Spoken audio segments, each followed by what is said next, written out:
नमस्कार,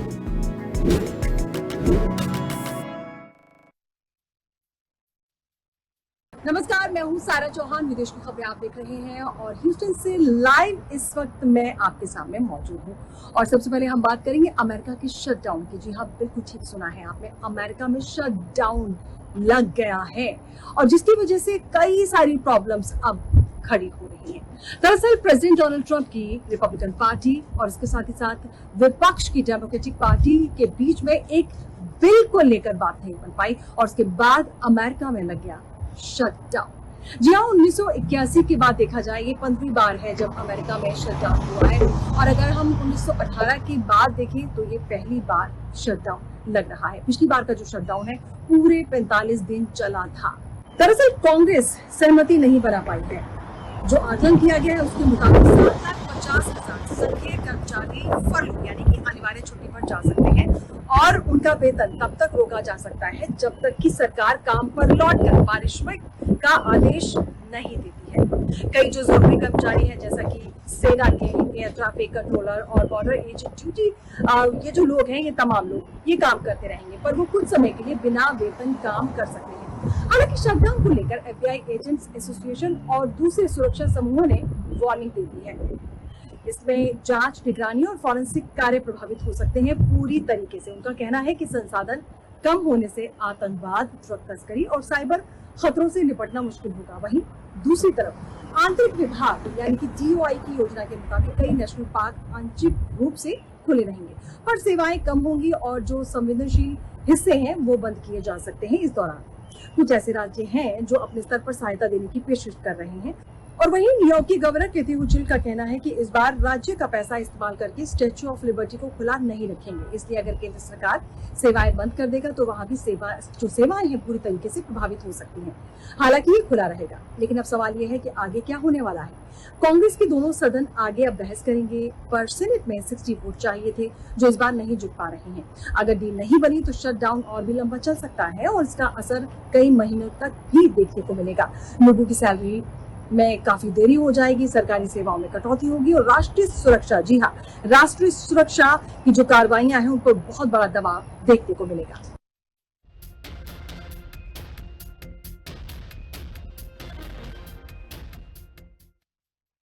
और अब बात करेंगे कोरोना वायरस की। जी हाँ, कोरोना वायरस का नया वेरिएंट एक बार फिर से फैल रहा है, वो भी अमेरिका में। जी हाँ, अमेरिका के कई ऐसे स्टेट्स हैं जहां पर कोरोना वायरस के नए वेरिएंट के पेशेंट देखने को मिल रहे हैं।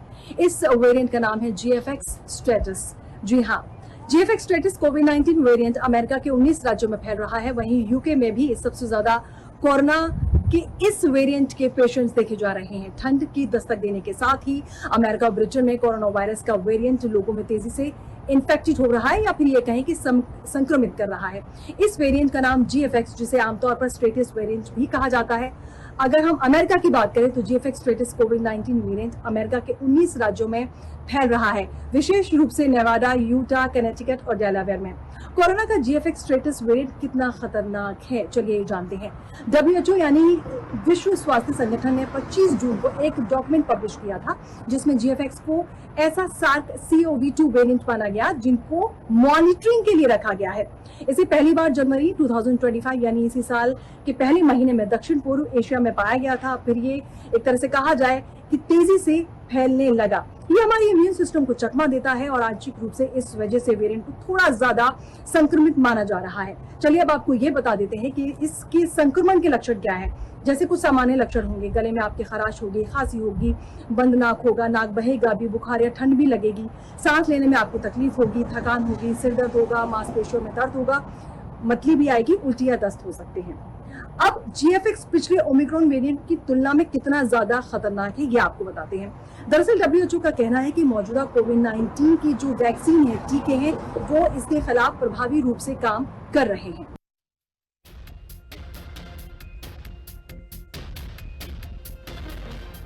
आगे बढ़ते हैं और बात करेंगे दो अहम दोस्तों की मुलाकात। जी हाँ, भारत और रूस के बीच में अहम मुलाकात होने वाली है दिसंबर में। पूरे 4 साल बाद रूस के राष्ट्रपति व्लादिमीर पुतिन भारत आ रहे हैं, उस बात की जानकारी उन्होंने खुद दी है। एक तरफ जहां तेल के आयात को लेकर, जी हाँ, रूस से तेल के आयात को लेकर अमेरिका में नाराजगी है, और इस बीच भारत और रूस की जिस तरह से मुलाकात होने वाली है, ये बेहद खास होने वाली है। जी हाँ, दरअसल देखा जाए, रूस से तेल आयात को लेकर अमेरिका से चल रहे तनाव के बीच रूसी राष्ट्रपति व्लादिमीर पुतिन जल्द ही भारत आने वाले हैं। इस दौरे की तारीख सामने आ गई है। पुतिन का भारत दौरा 5 दिसंबर को हो सकता है। इस दौरान उनकी मुलाकात प्रधानमंत्री नरेंद्र मोदी से भी होगी। पुतिन के भारत दौरे से अमेरिकी राष्ट्रपति डोनाल्ड ट्रंप को मिर्ची लगनी स्वाभाविक है, जाहिर सी बात है। व्लादिमीर पुतिन के इस दौरे के बारे में सबसे पहले ऐलान एनएसए अजीत डोभाल की मॉस्को यात्रा के दौरान किया गया। इसके बाद संयुक्त राष्ट्र महासभा में भी रूसी विदेश मंत्री सर्गेई लावरोव ने पुतिन के भारत दौरे की पूरी जानकारी दी थी। अमेरिका से टैरिफ वॉर के बीच रूसी राष्ट्रपति व्लादिमीर पुतिन ने अपनी सरकार को आदेश दे दिया है कि व्यापार असंतुलन दूर करने के लिए भारत से आयात बढ़ाया जाए। या एक तरफ ये कहा जाए कि भारत और अमेरिका के बीच में नाराजगी बढ़ रही है, तो वहीं भारत और रूस की दोस्ती पक्की होती जा रही है। अमेरिका भारत पर रूस से तेल आयात करने को लेकर खफा है। वो किसी भी तरह भारत पर दबाव बनाकर रूस से तेल आयात कम करवाना चाहता है। हालांकि भारत किसी भी तरह के दबाव में आने वाला नहीं है, लेकिन जिस तरीके से अमेरिका को नाराजगी है और भारत रूस के करीब जाता जा रहा है, इसका अंतर्राष्ट्रीय मंच पर किस तरीके से असर पड़ेगा, इसका इंतजार रहेगा दिसंबर में। जी हाँ, जब भारत के प्रधानमंत्री नरेंद्र मोदी और रूस के राष्ट्रपति व्लादिमीर पुतिन की ये खास मुलाकात होगी।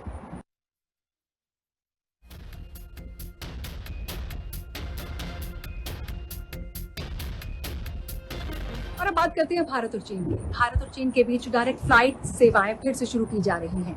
दरअसल पूरे 5 साल बाद ऐसा किया जा रहा है। जी हाँ, आपको बता दें कि विदेश मंत्रालय की तरफ से एक बयान आया है जिसमें कहा गया है कि 26 अक्टूबर से ये सेवाएं शुरू की जा सकेंगी। यानी कि अगर आपको चीन जाना है तो आप डायरेक्ट फ्लाइट ले सकते हैं। जी हाँ, 2020 में कोविड-19 महामारी के बाद से दोनों पक्षों के बीच में, दोनों देशों के बीच में उड़ान सेवाएं बंद कर दी गई थी। इसके बाद गलवान घाटी में हुई हिंसा के बाद सेवाएं वापस शुरू नहीं की गई। हालांकि अब 5 साल बाद सीधी उड़ान सेवाएं दोबारा स्टार्ट की जा रही है, शुरू हो रही हैं। विदेश मंत्रालय के बयान में बताया गया है कि इस साल की शुरुआत से ही दोनों देशों के नागरिक उड्डयन प्राधिकरण दोनों देशों के बीच सीधी हवाई सेवाएं फिर से शुरू करने और संशोधित हवाई सेवा समझौते पर तकनीकी स्तर की चर्चाएं कर रही है। इससे पहले पिछले महीने चीनी विदेश मंत्री वांग यी की भारत यात्रा के दौरान डायरेक्ट फ्लाइट्स को फिर से शुरू करने की घोषणा की गई थी, ऐलान किया गया था। आपको ये भी बता दें कि दोनों देशों ने संबंधों को स्थिर करने के लिए बीते 1 साल में कई अहम फैसले लिए हैं, कई कदम उठाए हैं, जिसमें 2024 के अंत में देपसांग और डेमचौक में वास्तविक नियंत्रण पर सैनिकों की वापसी की प्रक्रिया भी शामिल है। वहीं दोनों देशों ने कई उच्च स्तरीय राजनयिक और सैन्य बैठकें भी की हैं और इन बैठकों से ये जताने की कोशिश की है कि दोनों देश अपने रिश्ते सुधार रहे हैं। वहीं प्रधानमंत्री नरेंद्र मोदी सितंबर में चीन के दौरे पर भी पहुंचे थे, जहां उन्होंने चीन राष्ट्रपति शी जिनपिंग से मुलाकात की थी। ये मुलाकात बेहद खास रही थी। भारत चीन संबंधों को बेहतर करने का विशेष, एक तरह से कहा जाए, आह्वान भी किया था। वहीं चीनी राष्ट्रपति शी जिनपिंग से जिस तरह से मुलाकात रही प्रधानमंत्री नरेंद्र मोदी की, उसे देखकर तो यही कहा जा सकता है कि आगे भारत और चीन के रिश्तों में सुधार होने की संभावना साफ नजर आ रही है।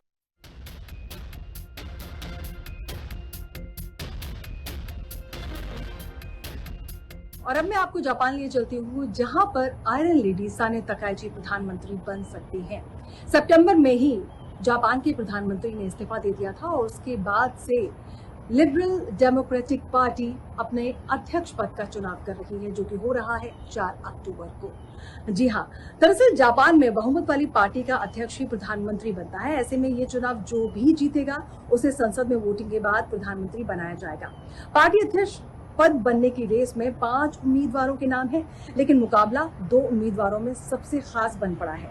जी हाँ, आपको बता दें कि जापान में दरअसल एक सर्वे भी हुआ। पूर्व आर्थिक सुरक्षा मंत्री साने तकाइची 34.4% वोट के साथ सबसे आगे हैं। वहीं दूसरे नंबर पर कृषि मंत्री शिंजिरो कोइजुमी हैं, जिन्हें 29.3% लोगों का समर्थन मिला है। अगर तकाइची ये चुनाव जीतती हैं तो वो जापान की पहली महिला प्रधानमंत्री बन जाएंगी। वहीं कोइजुमी चुनाव जीतते हैं तो वो देश के सबसे युवा यानी कि 45 साल के प्रधानमंत्री बनेंगे। बहुमत नहीं मिलने पर दोबारा वोटिंग होती है। वैसे यहाँ पर एलजेपी के अध्यक्ष चुनाव में पार्टी के विधायक और सांसद के अलावा पार्टी मेंबर भी वोटिंग करते हैं। अगर पहले दौर में किसी को 51% वोट स्पष्ट तौर पर नहीं मिलते हैं तो टॉप के 2 उम्मीदवारों के बीच दूसरा दौर हो जाता है। यानी दूसरे दौर की वोटिंग की जाती है। पार्टी अध्यक्ष का चुनाव जीतने के बाद विजेता को संसद में प्रधानमंत्री के लिए नामित किया जाएगा।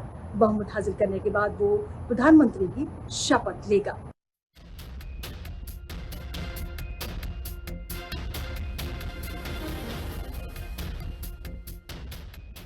और चलिए अब मैं आपको लिए चलती हूँ जापान की कैपिटल टोक्यो, जहाँ पर आकासाका क्लासिक हाउस में इतिहास रचा है। यहाँ पर पहली बार मिस इंडिया जापान प्रतियोगिता का आयोजन किया गया, जिसमें कई मुख्य अतिथि शामिल हुए। जी हाँ, बड़ी संख्या में लोग भी इस मौके पर पहुंचे थे। जी हाँ, आपको बता दें कि सांस्कृतिक हस्तियों ने इसमें हिस्सा लिया।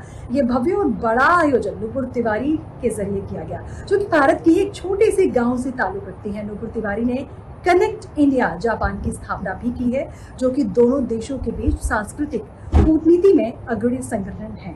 इस मौके पर former first lady of Japan Aki Abe भी मौजूद रही, जिन्होंने अपने दिवंगत पति प्रधानमंत्री शिंजो आबे के भारत के साथ अटूट संबंधों के बारे में बात की। इस मौके पर उन्होंने पीएम मोदी का भी जिक्र किया और उन्होंने कहा कि उनके पति की पीएम मोदी के बीच बहुत अच्छी बातचीत थी, बहुत अच्छे संबंध थे।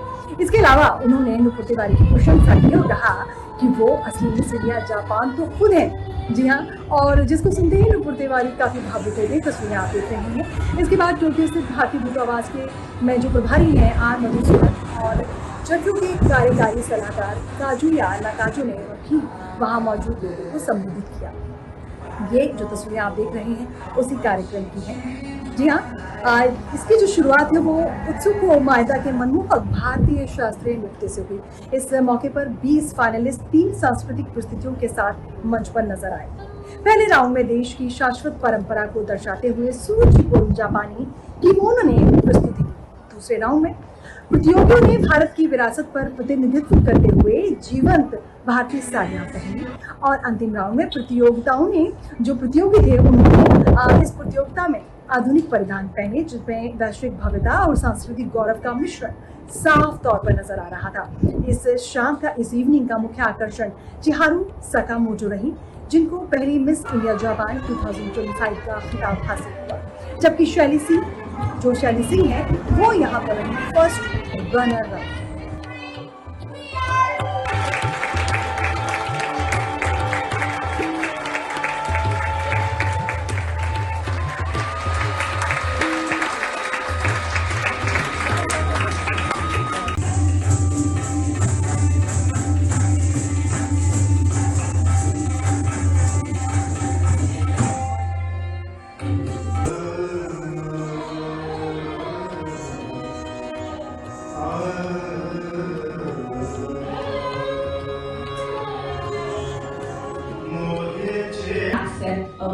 Aspects of beautiful Indian culture. Thank you. ありがとうございました。じゃあね、今のシーンの After that, I got a job.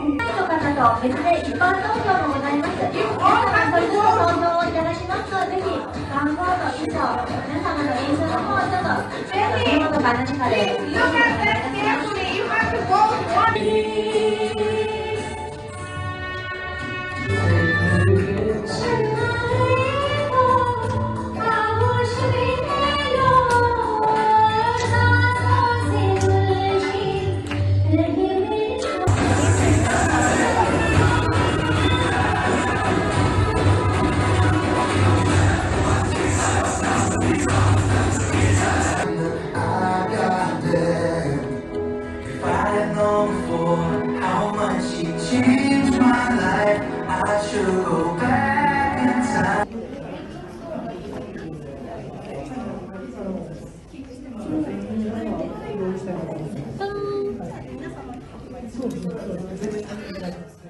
Way.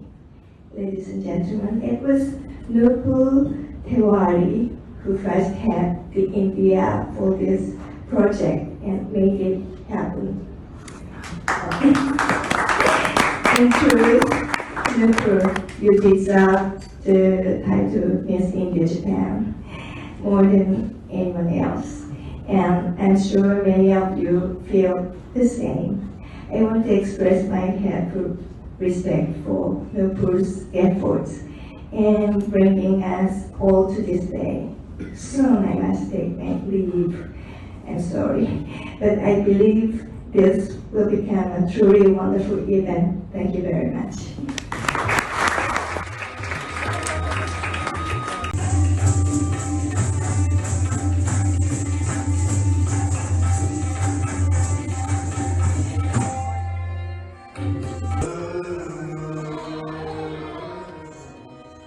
Bharat में ही दुर्गा पूजा की धूम नजर नहीं आती बल्कि विदेशों में भी धूम नजर आती है।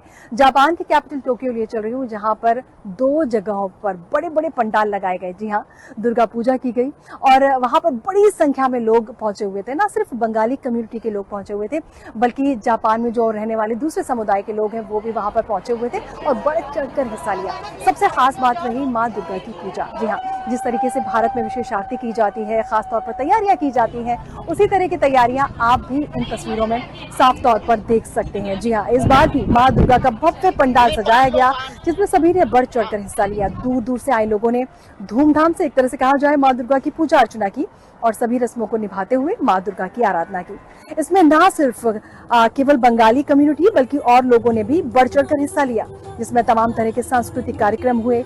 इस दुर्गा पूजा को हमारी सहयोगी नुपुर तिवारी ने कवर किया है। हिंदी खबर उसकी कुछ झलकियां आपको दिखा रहा है। आप तस्वीरें देख सकते हैं कि कितनी खूबसूरत तरीके से यह आयोजन किया गया है, किस तरीके से बड़ा पंडाल लगा हुआ है और तमाम कम्युनिटी के लोग यहाँ पर पहुंचे हुए हैं। और जो धूम भारत में नजर आती है दुर्गा पूजा पंडाल में, वही धूम जापान के टोक्यो में भी कुछ इस तरह से नजर आ रही है।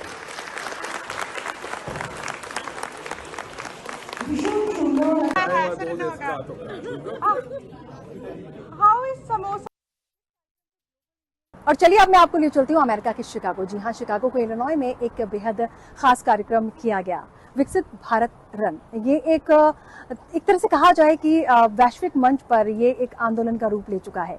जी हाँ, आपको बता दें कि विकसित भारत रन भारत सरकार की पहल विकसित भारत एक्ट 2047 से प्रेरित एक राष्ट्रव्यापी और ग्लोबल आंदोलन बन चुका है। अमेरिका के शिकागो स्थित इलिनॉय में भी खास सामुदायिक कार्यक्रम आयोजित किया गया। तस्वीरें आप देख रहे हैं।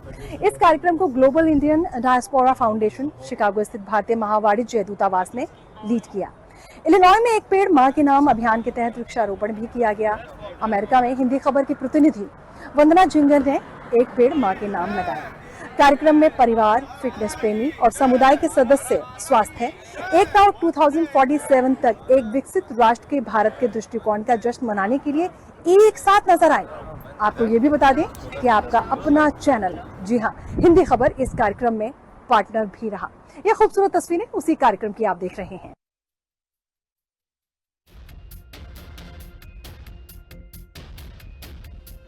नमस्कार, मेरे साथ में हैं फाउंडर ग्लोबल इंडियन डायस्पोरा के राकेश भाई साहब। राकेश मल्होत्रा जी, आपका बहुत बहुत स्वागत करती हूँ हिंदी खबर पे। आपसे जानना चाहती हूँ कि ये जो है आपने इसमें मतलब जो है इनिशिएट किया। मैं अभी सीजी साहब से बात कर रही थी, विकसित भारत रन।